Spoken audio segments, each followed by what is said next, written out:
make sure, oh, I have to get my video. I think you can hear me, but now you can actually see me. Welcome, everyone. I think I had to click one more button so you would be able to see me.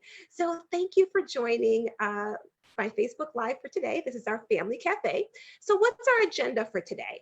Well, I'm going to be sharing with you some of my own takes on some classic stories. So I'm going to share that. That was really popular last time.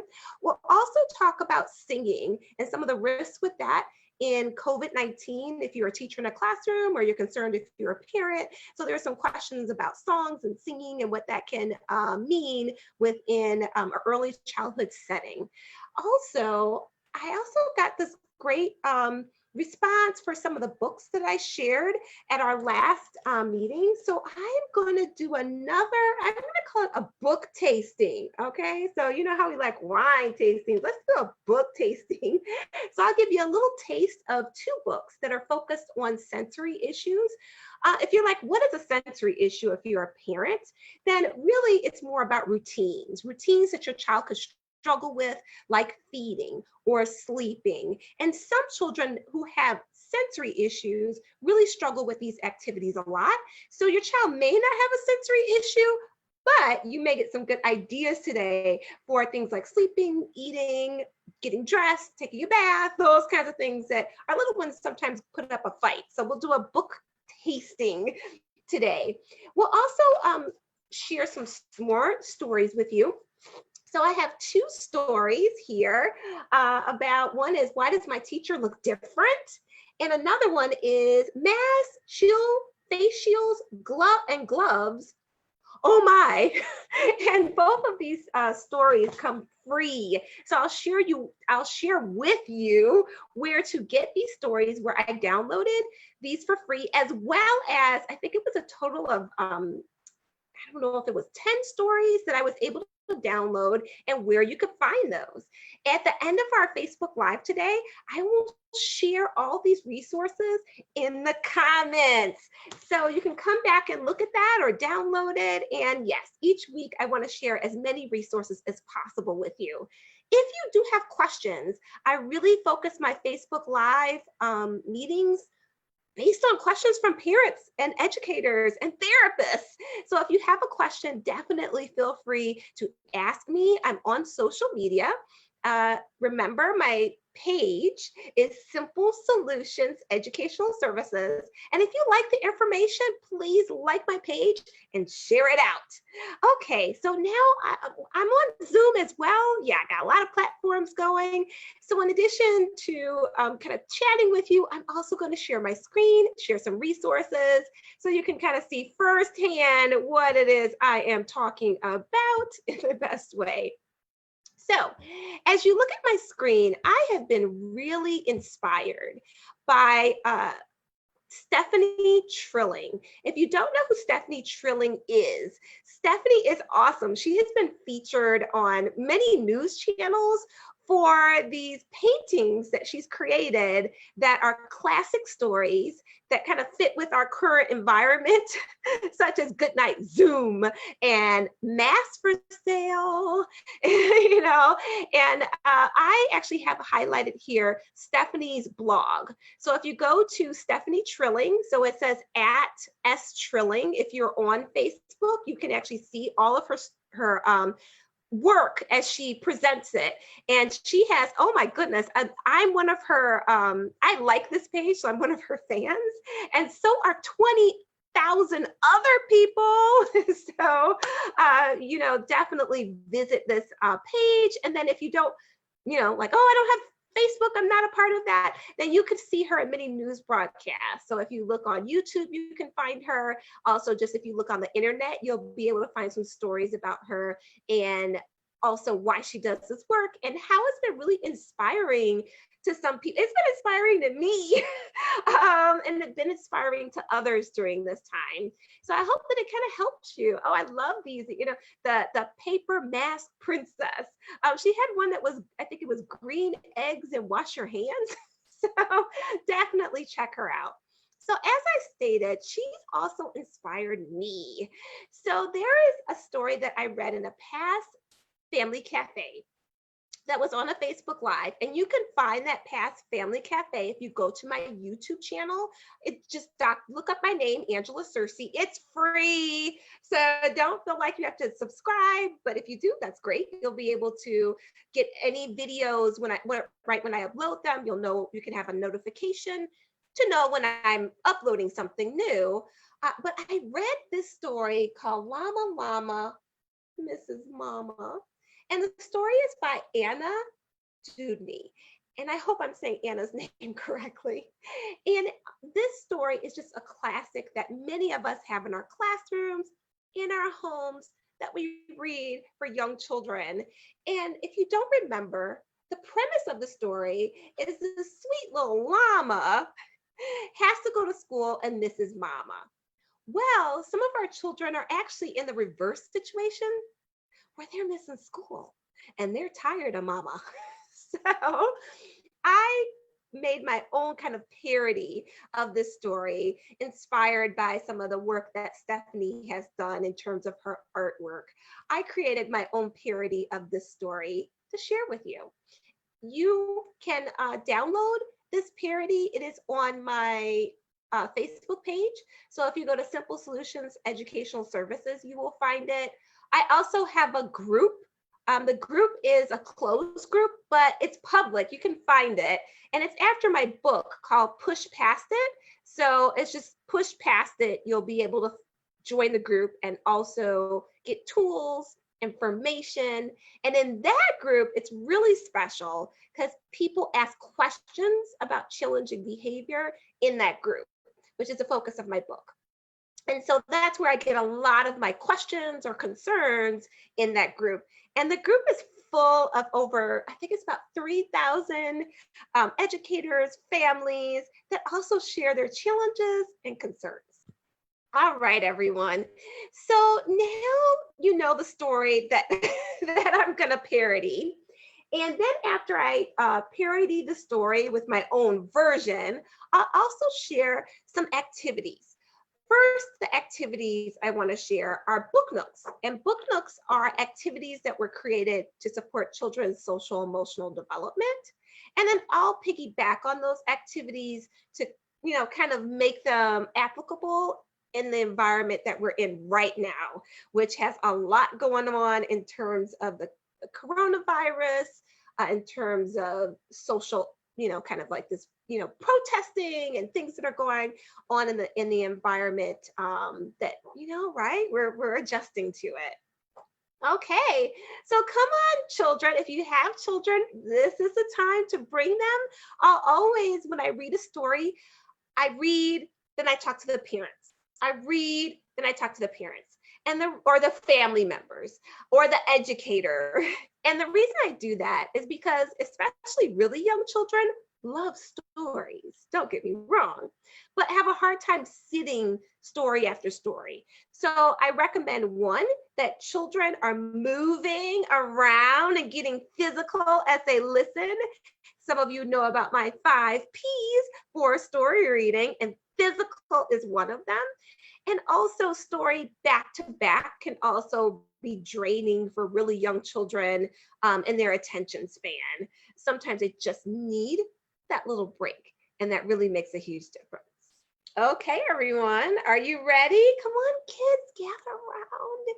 Now, I don't have pictures to go with the story, so I may need to call on Stephanie to add some pictures to go with it. But let's get ready for Llama Llama on Zoom with Mama, based on the book Llama Llama Misses Mama by Anna Dudney. Llama, llama, warm and fed, wakey, wakey, sleepy head. Llama begins school on Zoom today. Time to learn and time to play. Are you moving with me? Good job. Eat some breakfast, clean the plate. Let's get online before we're late. Mama makes a little moan. Come on, everybody. Mama works full time and can't complete all this work with Llama alone. Mama wants Llama to grow. Where did Mama's village go? Ask for help from the teacher, friends, sibling, and neighbors. It's going to take a village to help Llama complete all this remote learning labor. Lots to learn and lots to say. With teamwork, Llama's on Zoom like clockwork every day. Llama finds out something new. It takes a village to help Llama learn at school and home too. How'd you like it? All right, everyone, time to sing. Thank you for my story. Thank you for my story. So even though I didn't have pictures to the story, I had movements. And that's another great way to make, right, story time come alive, is to have movements. So a couple of things as educators and families, we need to know about what movement does for learning. So a couple of things I want you to think about is that moving is a part of learning, okay? There isn't moving over here and learning over here. So there's a part of the brain. Oh, this is I don't know if the little kids, they might find this boring, so you guys could take a break. But there's a part of the brain right back here called the cerebellum. Now don't be scared of the word cerebellum. If you can say Beyonce, you can say cerebellum. The cerebellum is really translated from Latin, means small brain. All right, the cerebellum is so important because it governs your movement and your balance, but it's also massively interconnected with all areas of the brain that deal with learning. Are you liking the cerebellum now? So here's the key thing, is that children, right, especially young children, move to learn and learn when they move. And you don't have to sit still to listen to a story, but also it enriches the learning experience. And there's something called motor memories. So this is one more important tip for you. Motor memories are just as I described them, nothing hard, that by moving, it could trigger your memory to something. So for an example, if you're an educator and you work with older children, for example, I taught 6th grade, I taught 8th grade, I taught 9th grade, I taught preschool as well. But if you have children tug their ear and then recite their, I don't know, vocabulary words, or recite, times tables, you notice when it comes time for them to be assessed on that material, they'll tug their ear. Or that you clap something, you'll notice that children will clap to remember. So motor memories can trigger your motor skills, can actually trigger your memory. Hence the name, right? Motor memory, making sense. So some of you will say things, okay, not too far-fetched. Some parents will say, I'll remember it as I do it. I was trying to describe something to a group of educators, and I said, I can't describe it without doing it. Like, let me show you. So motor memories are, let me show you how to do it. That's a motor memory. Like, you're tapping into your motor skills and it helps your memory. Another kind of old school example is phones. So before we had all of our friends' numbers plugged into our phone, to remember a phone number, you usually had to dial it. Like, it wouldn't come up for you and you'd be like, oh, hand me the phone. And you start dialing, you go, oh, yeah, now I remember. So that is an old time example that some folks may remember from way back in the day, that you can remember something by actually doing it, okay? So these kind of movements and finger plays and me talking with my hands helps to facilitate learning. It's also really helpful for children who are dual language learners, who are learning 2 languages at the same time, or 3 or 4. And it's also helpful for children with special needs who do have short attention spans. So the movement, it does something really important here. It releases hormones or chemicals in the brain. And one of those chemicals you may have heard of is dopamine. And dopamine is released when you move. And dopamine, oh man, it is like the save button on your computer. When dopamine is released when you are doing an activity, the brain tries to remember every single detail about that activity so it could be repeated.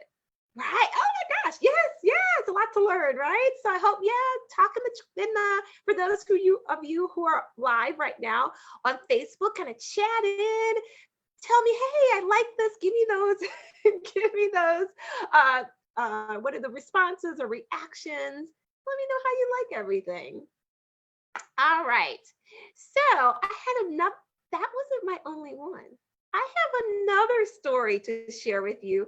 And this story is also based on this book. I told you it was one of my favorites. All right. So my next story is Llama Llama Wears Pajamas. So I want to share with you, I'm not just an educator, I'm also a parent. And me and my husband have 4 children. And my child we're actually making a decision right now as parents. So I'm making decisions as an educator, but also as a mom. And so our school district said that we had 2 options. That we could, I know we had choices. I love them. So we could do like an A-B schedule, and then your child comes according to their schedule, depending on their last name, and do some days in person and some days at home, or be only at home. Regardless of whatever schedule we decide, one of our children is going to be at home part of the time. So I made this story first about, the Zoom experience or that e-learning experience. I have another story I'm going to share with you about a going to school experience. So look out for that. That's coming in a few minutes here.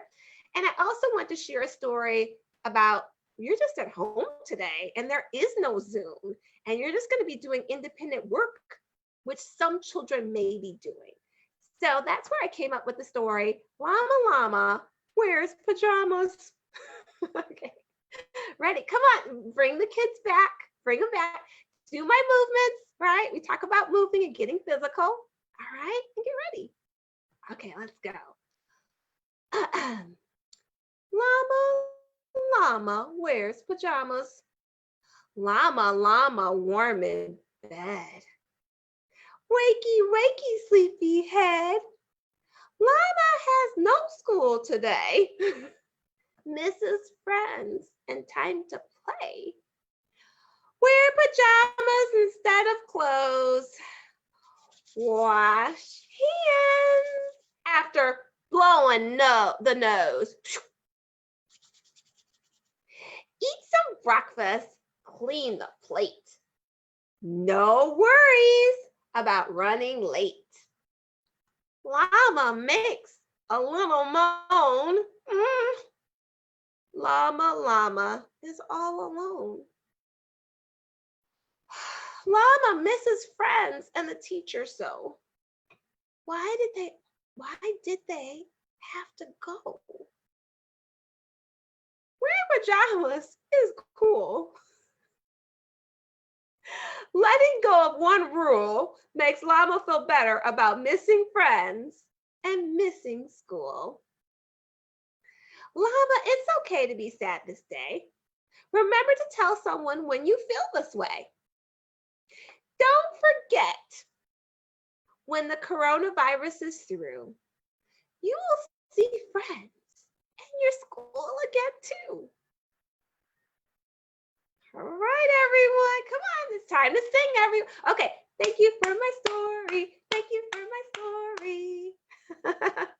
All right, so I made the story because, we're going through a lot of feelings. This is a great story to tell your child to kind of open up these feelings they may have. So a child could be missing school right now, or a child could be schooling independently at home. A child could be doing Zooming like we talked about before. There's so many varied experiences out there. So tell me if you like these and what story you want me to do next. Yeah, go ahead. If you're on Facebook Live, go ahead and chat in the comments what classic story you want me to do next, and I will make a story to go along with your classic story. I'll make one that fit for the times that we're going through right now. We're going through children, families.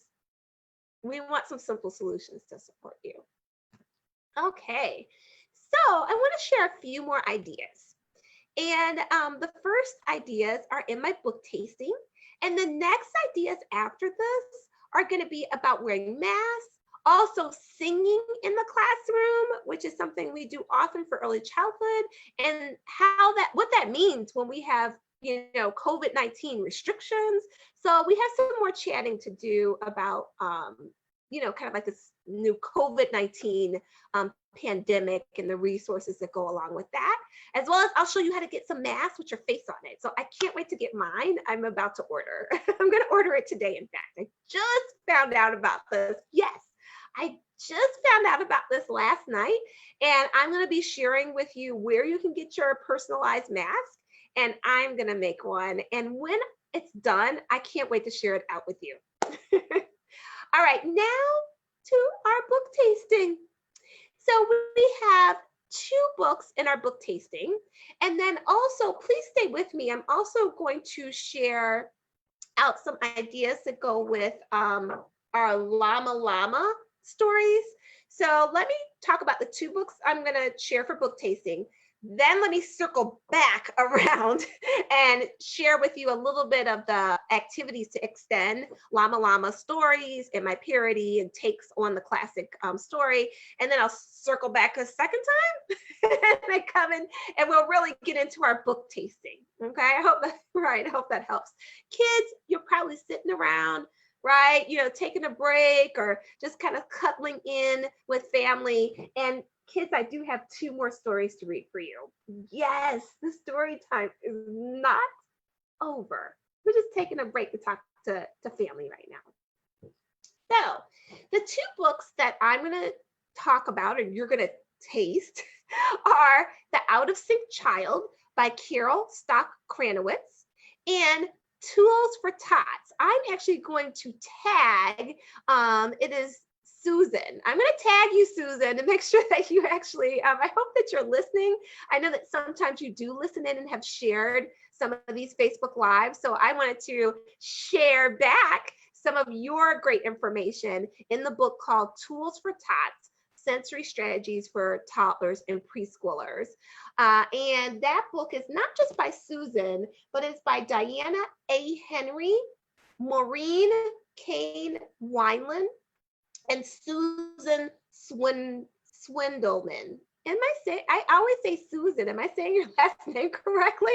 Sorry, Susan, if I'm mispronouncing your last name.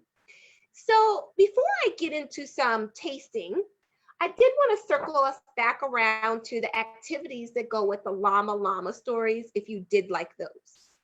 So in the comments, after we're done with our Facebook Live, I'm actually going to share out this book nook on the original story, Llama Llama Misses Mama.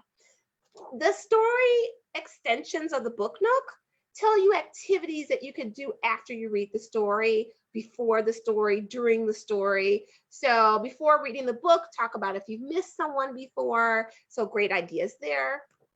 Then if you're at home and you're like, my kid's really bored, I've got the story, now what do I do to keep them engaged? You can have them for art activity, ask them how they felt today. Are they happy? Are they sad? And to draw feeling faces. So you can use glue, you can use a mirror and have that in front of you. If you have a really young child, make sure it's mirror that's durable and safe. You can even do that with a baby. Just have the mirror in front of you and make faces. And that's going to help a baby, toddler, 2-year-old to connect the words to emotions. And then draw with that. Then dramatic play, you can act out the story. You can make puppets. So if you have some old socks laying around, you could use old puppets to make the sock puppets with your child, which turns it into an art activity as well as dramatic play. Now, I had a parent ask me this question, Angela, what's so important about dramatic play? Why do you keep mentioning that? Dramatic play is so important. Dramatic play helps, or pretend play, helps children to develop their imagination and creativity. Why is that important? Because the reason that we're on our Facebook Live today and on the internet is because someone imagined the internet before it existed. Ha ha. That is why imagination, you want to build that skill of imagination, because that translates to any skill they would do in their lives. Imagining mistakes before they happen.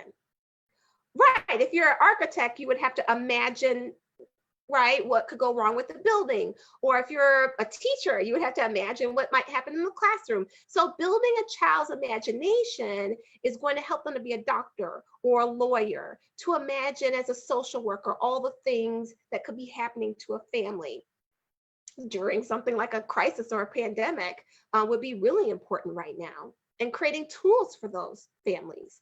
So developing your child's imagination skills are very important. That ties together with creativity. So STEM, for example, I've heard parents say, well, how do I support my child with STEM? Pretend play. Yes, pretending a banana is a phone might be one of the first steps for your toddler to create something in STEM. Right? They have to create something that doesn't even exist right now. So dramatic play is a foundation skill that translates to any career, right, that's happening. Even if you're a truck driver, you have to imagine, right, what might happen on your journey so you can prepare for it. It is, you getting it now? Okay, so now, okay, you got me. So dramatic play is a great skill. Make those forts, have kids make sock puppets, those are key. Music is also really important. They can create a song about being sad. So we've talked about the blues, dum dum dum dum dum, and what you're feeling. So music, so they can write a song. So to music, to this point, because this could translate to the story the parody story that I made up, or to this story, is that their songs are really helpful to help children learn. But if you are in a group setting, singing can also pass along the droplets with coronavirus. I know, right? So if you're a preschool teacher right now, or infant toddler teacher, or you're a therapist that uses song, don't be sad, okay? We can still use singing. So I'm actually going to share a song with you today about wearing masks. It's coming. I'm doing a little sing. Singing can be safe if it's recorded. So if you're a preschool teacher and you still want to use songs, record yourself. And no, you're not going to carry around a big recording, but you can still do songs with children by playing the music and having students do the finger plays or the finger actions that go along with the story, as well as a song. And then they're not singing outwardly. So here's the thing. If people are like, you're saying that we can't sing. What I'm saying is there's no yes or no here. Okay. First of all, I'm not coming to your program, your site. I'm kind of not an authority here. And I'm happy about that. So I don't think I want to be an authority on some things. A lot of pressure. So what I would say is there's no yes or no. What you do is you make the decision. You're in charge of what happens to you, not me. So what I'm going to share is the CDC guidance is being silent is safer than whispering. whispering is safer than talking. And I'm talking about in person in terms of sharing, that coronavirus and the germs coming out at everyone. So let me say that again. Silence is safer than whispering. Whispering is safer than talking because you're not projecting out. Talking is safer than yelling, right? And whispering a song or doing hand motions is safer than projecting out, right? Your best, right, voice, as if you are on, what is it, I forgot the song show. It's a few of them, but you guys know what I mean. Okay, type it in the comments. What's the song show? Oh, America's, what is it? Got Talent? Whatever. Okay, anyway. All right, we digress. Let's come back. Okay, so you get to make that choice on what works best for you. The only thing I'm doing is just sharing just ways to do what you want to do safely and what are the safest ways to do that. If you're distant, that's safer than being close with someone. If you're virtually singing, of course that's safer. So what I've decided for what works for me is recording. I can record songs on my phone, which is something that I do keep close to me when I am in a classroom. And I know every classroom and every program is completely different.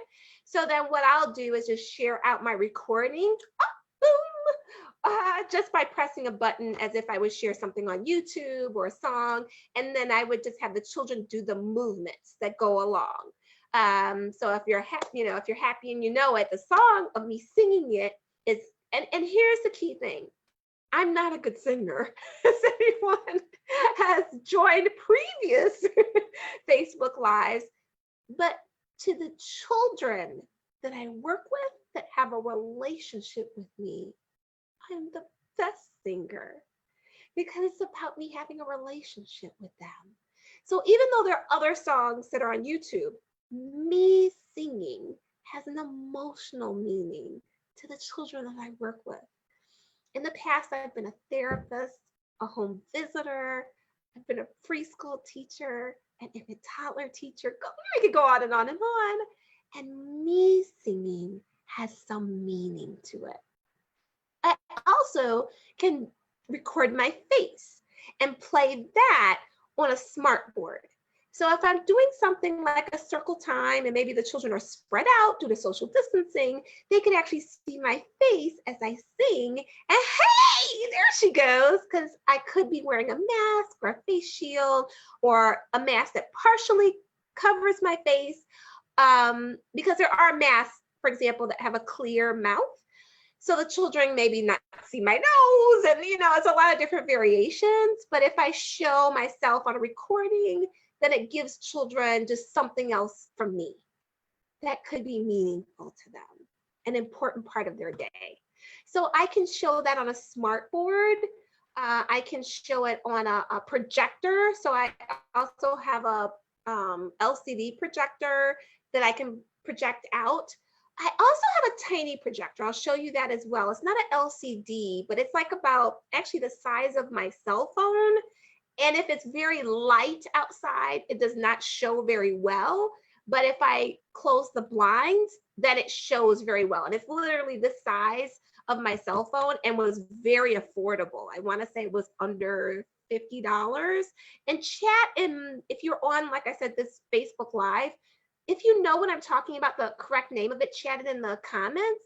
And after this Facebook Live, I will put it in the Facebook Live comments, so you can have that information. I also take all of my Facebook Lives and put them on YouTube. So I suppose I could probably put it in the YouTube comments as well. And that would be helpful. I'm not sure. I have to look back at child content. You may not. I'll look back. I'll check for you guys. Don't worry. I'll check on that. So that's some comments about singing that everyone that's listening today will make their own decision about that works for them. So let me bring you back. If you're like, what happened to our book tasting? Let's start. So our first book, yeah, kids, this is for the adults. This first book is The Out of Sync Child. And I've had this book, as you can see, it's very well loved. This book, I've had this since 2000, I want to say. I think it was published in 2000 or 2001. So yes, I've had it for a very long time. And the things that I really like about this book, well, there's a revised and updated edition, which is really great. And this book is so helpful if your child has sensory issues or not. And here's why, is that sometimes, so when I say sensory challenge, the book explains what a sensory processing disorder is. And if your child doesn't have a sensory processing disorder, let me explain how this could be helpful. I actually do not have a sensory processing disorder, but I cannot stand for my food to touch on a plate. Absolutely not. I will not even eat the food on the plate. So if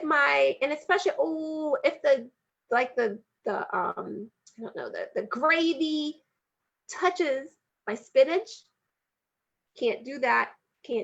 Or if I know, and some people love this, some people will sop up their biscuit, with the oh, absolutely not. I do not like a soggy biscuit.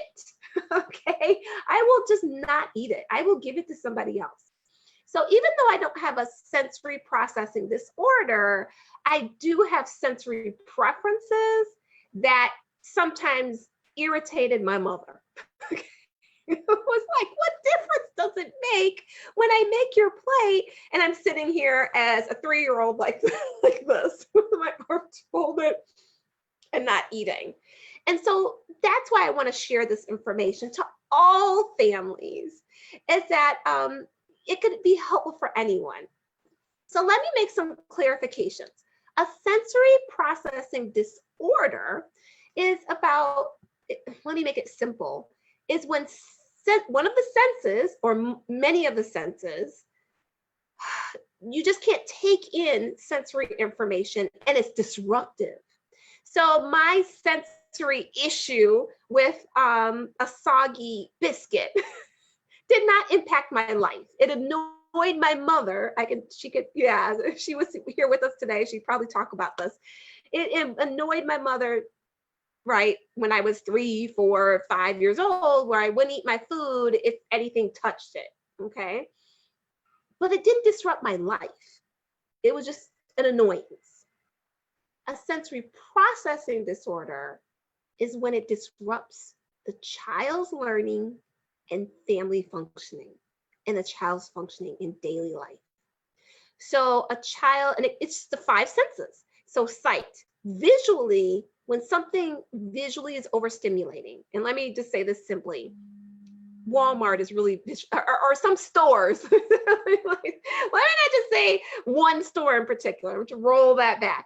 Some stores are visually, right? There's not one juice. There's many cartons of juice, and that could be visually fine for some people and visually overstimulating for some children, or some people. Adults can have sensory processing disorder as well, and children as well. So seeing one person, fine. Seeing 100 people is overwhelming. Hearing someone, one person, okay. Hearing many people, I can't focus on what you're saying. I hear background noise. So for example, you could hear your mother or your father, let's not leave fathers out, or your Mima or your Nana or Papa saying a direction to you, but you're hearing the mother of another child in the background yelling at her kid, "We don't buy stuff to buy stuff here." Put that back. And the child can't hear your direction, right? Because they're focused on that background noise. Another sensory is, like I mentioned, taste. So I had the sensitivity towards taste of certain foods.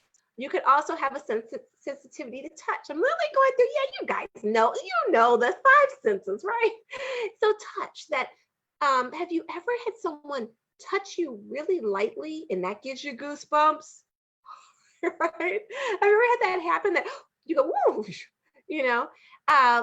Sometimes it's so severe that I've had some people or children that I work with will cry from a very light touch. And you're like, why are you responding this way? And Carol Stock-Kranowitz adds in her book, which is a part of sensory processing disorder, which she describes 2 more senses. And those senses have to do with movement. And you're like, really? And so let me explain that. Swinging on a swing. Oh my goodness. I remember when we were on, there is a museum in St. Louis. Shout out to St. Louis. Hey guys.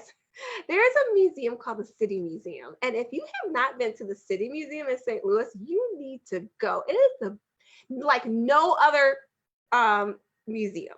I've been to a lot of museums. Okay. It's like no other museum. And it's called the City Museum. And the City Museum has a Ferris wheel on the roof. What? So I was like, yeah, I'm going on that Ferris wheel. Sound like a good idea till that Ferris wheel started blowing in the wind. Right there, our whatever you call it, the carriage or whatever in the Ferris wheel, it started blowing in the wind, and I was like, wait a minute. And then my family thought this was humorous, that I started getting scared, and they started rocking me. I was like, I screamed like someone was like, you just wouldn't believe, like someone was really hurting me. And so certain movements, right, swift movements or being up high or swinging back and forth can, some people can be sensitive to it, including children. So what's important about this book? One, it has this great checklist. Oh my goodness. So it has a great checklist to help you know, well, wait a minute, that sounds like me, or that sounds like my child. They can't stand that water and that soap in their eyes when they wash their hair, or they can't stand their toothbrush. Those are the times that usually these things come up, directions or daily routines that you're like, you should be able to do this. And parents are confused. The book also talks about discipline that could be helpful for children with sensory processing issues or not. And then the book, which I have tabbed, actually goes through the daily routines. So this page is on page, well, this is the older edition. I told you I've had this, now we're in a new century, but yeah, I think I've had, well, no, it was in the century. I had it, I think, since 2000 maybe, is that it goes through dressing. And it talks about giving ideas about dressing. It also talks about snack time or meal time, and it gives strategy. So one of the ideas for dressing is to buy your child a dressing board with a variety of snaps, buttonholes, hooks, buckles, shoelaces, play in a make-believe shoe store where they can gather a few shoes, boots. You could do that for a pretend clothing store if children constantly take off their socks, getting them used to that sensory. Mealtime, it says here, provide a chair that allows your child's elbows to be at the highest height and feet to be flat on the floor, because some children can't stand for their feet to dangle. I don't like my feet to dangle either. All right. Offer a variety of ways to eat food.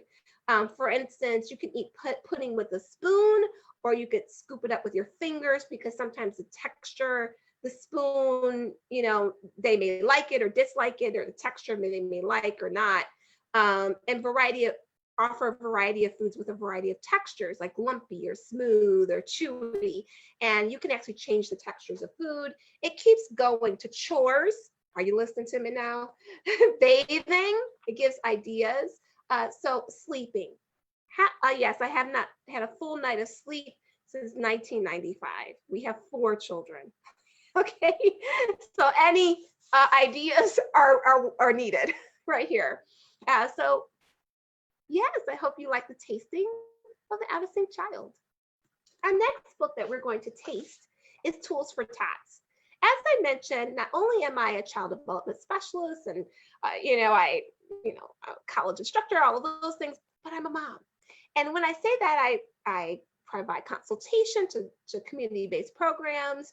If you are here from Chicago Youth Centers, hi Chicago, put a hello in. If you're listening live and you're from Chicago Youth Centers, whether you're a parent or you're a professional, put in the comments a hello, and I'll definitely let them know that you're listening, that you're actually joining each week.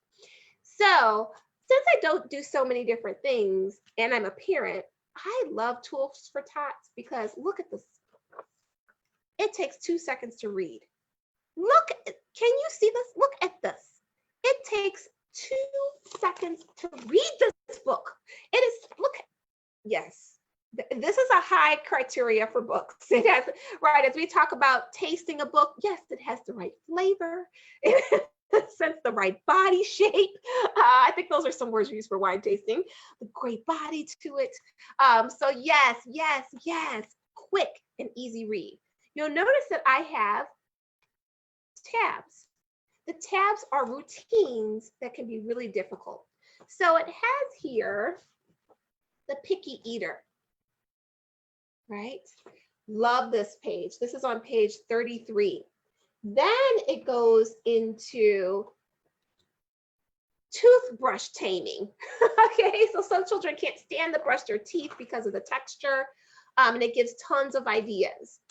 Dressing delights. Don't you love how they put this? Okay, hair.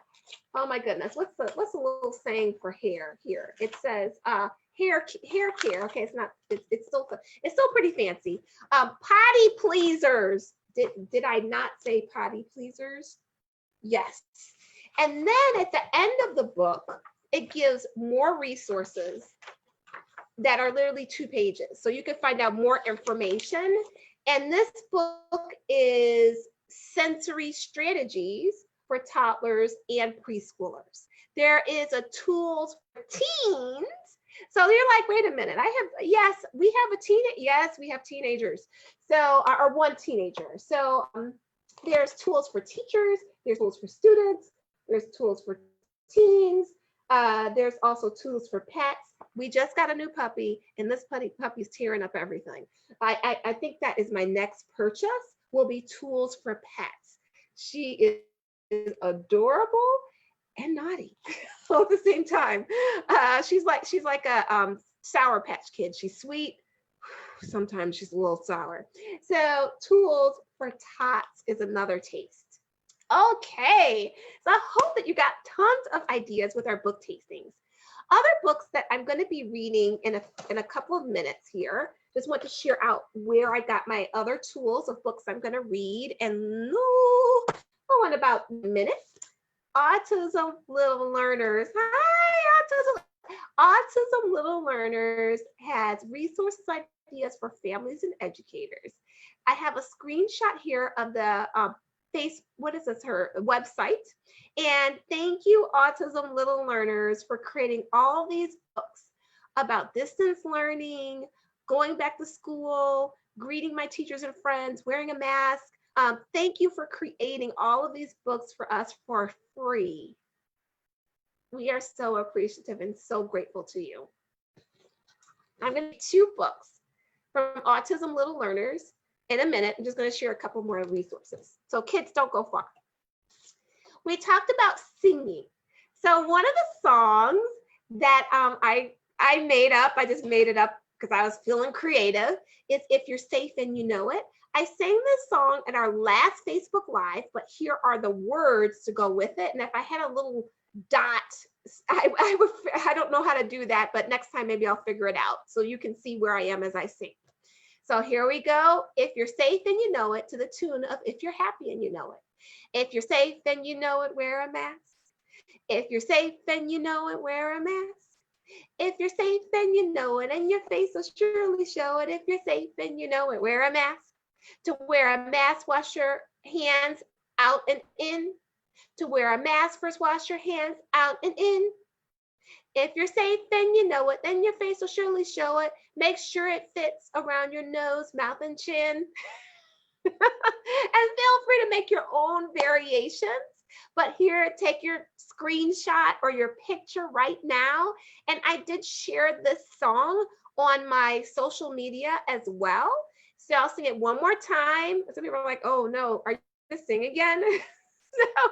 so definitely take your picture of it.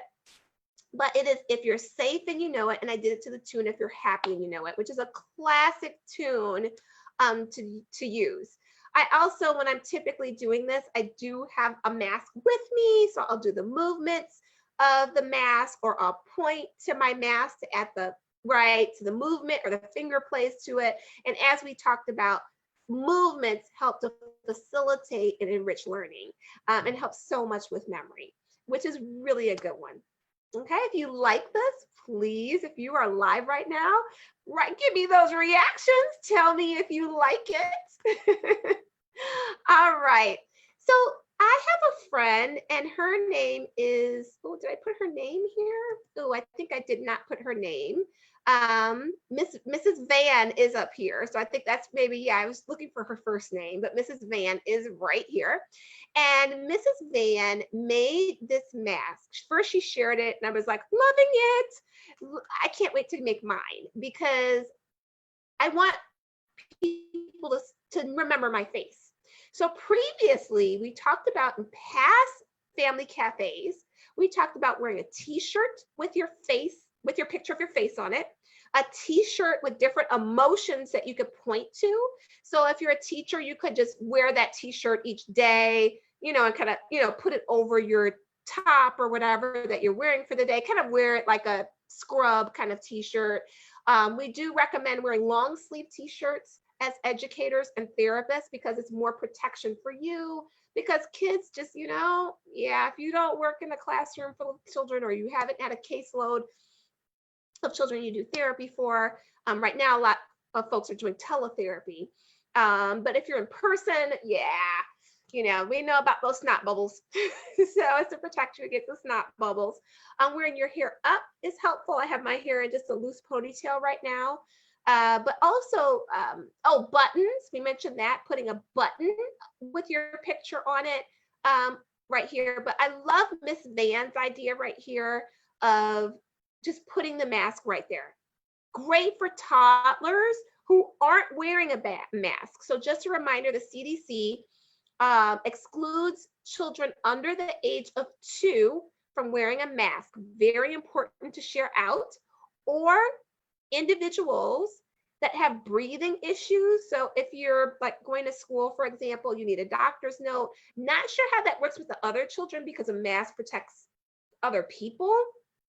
But those with breathing issues, you need to have that documented, and then you may not need to wear a mask, but not sure how that works within a setting such as a school, for example. In terms of the other children, maybe a face shield, not sure. Just sharing that out. I think a doctor would give more detailed information. I'm a doctor, but not that kind. So I'm not a medical doctor. Maybe someday. Right? So high hopes. So having that on your mask, I think, is so helpful. So where did Mrs. Van get this? Zazzle. Thank you, Mrs. Van, for sharing where you got your mask. A Zazzle is where you can create t-shirts. So you can make your t-shirts at Zazzle. I'm not sure if they make buttons, but you can make things that have your picture on it, and love this idea. So you could personalize your mask and put your image of how you want to put. So you can put your name and your picture. Thank you, Mrs. Van. All right. So I think I shared out some key ideas. So now it is story time here. So I'm going to stop sharing my screen. So, hi, come on, kids can come back in, everyone. I know they probably wandered off. They were probably like, what's she talking about? So now we're going to do a story time. And these are the stories for Autism Little Learners. Thank you for letting us, thank you, Autism Little Learners, for giving us permission to read these stories. And thank you for making them free to families, to educators, and to therapists during this time. All right. So the first story is, why does my teacher look so different? a story for children. I'm going to school.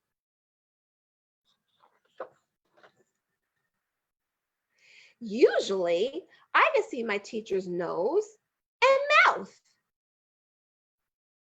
Right, where's your nose? Right, your nose, right? This is mine. Point to your nose. And here's my mouth. But now my teacher must wear a mask. The mask covers his or her nose and mouth.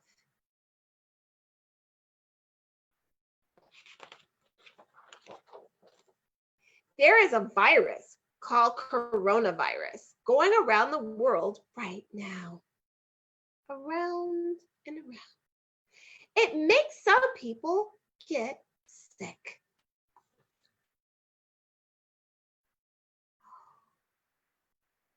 This is the world.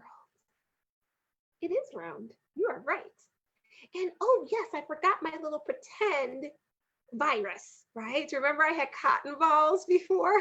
So I'll just pretend. Pop, pop, pop. Do you see it? Mm-hmm. I've probably seen a lot of people wearing masks lately. Masks help prevent people from getting sick.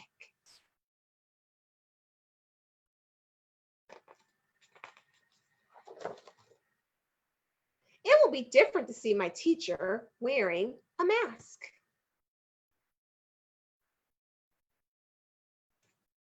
But we will both get used to it.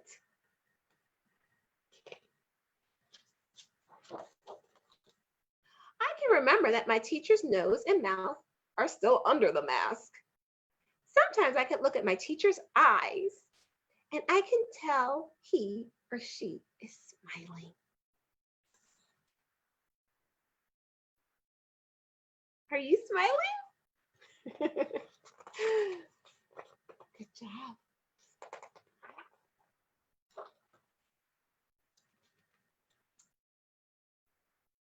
Thank you so much, Autism Little Learners. We have one more. Oh, yes. Thank you for my story. Thank you for my story. We have one more, friends. Masks, face shields, and gloves. Oh, my. When I am at the store or at an appointment, I will see people wearing protective equipment.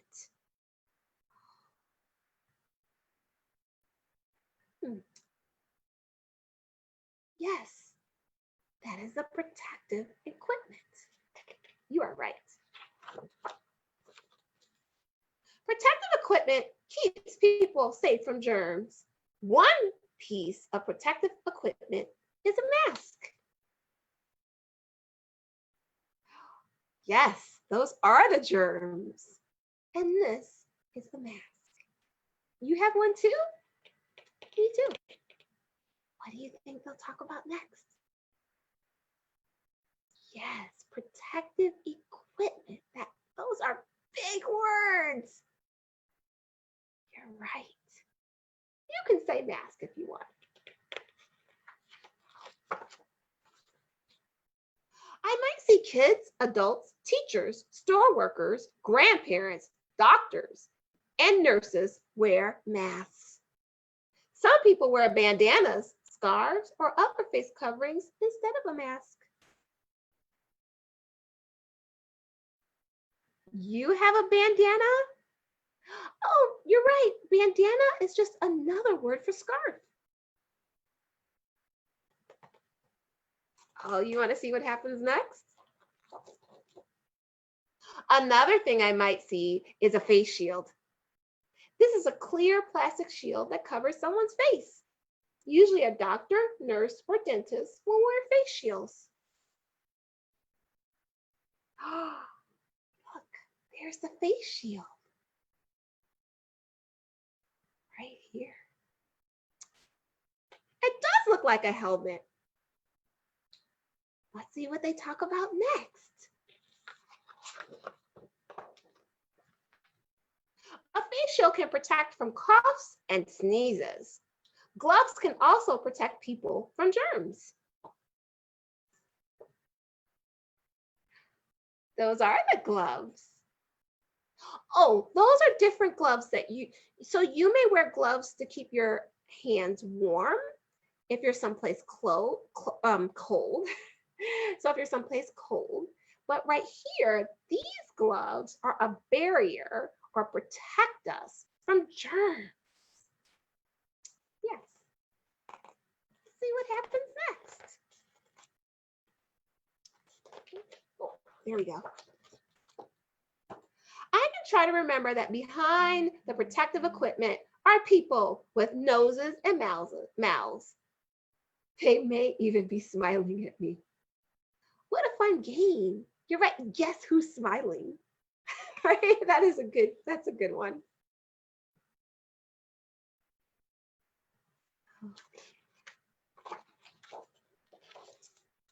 I will get used to seeing more protective equipment. Right. Another word for masks, gloves, and face shields. Yes, that's a mouthful. Masks, face covering, face shields, and gloves are just some of the things that help protect from germs. It's okay. Come on, everybody, let's do it together. It's okay.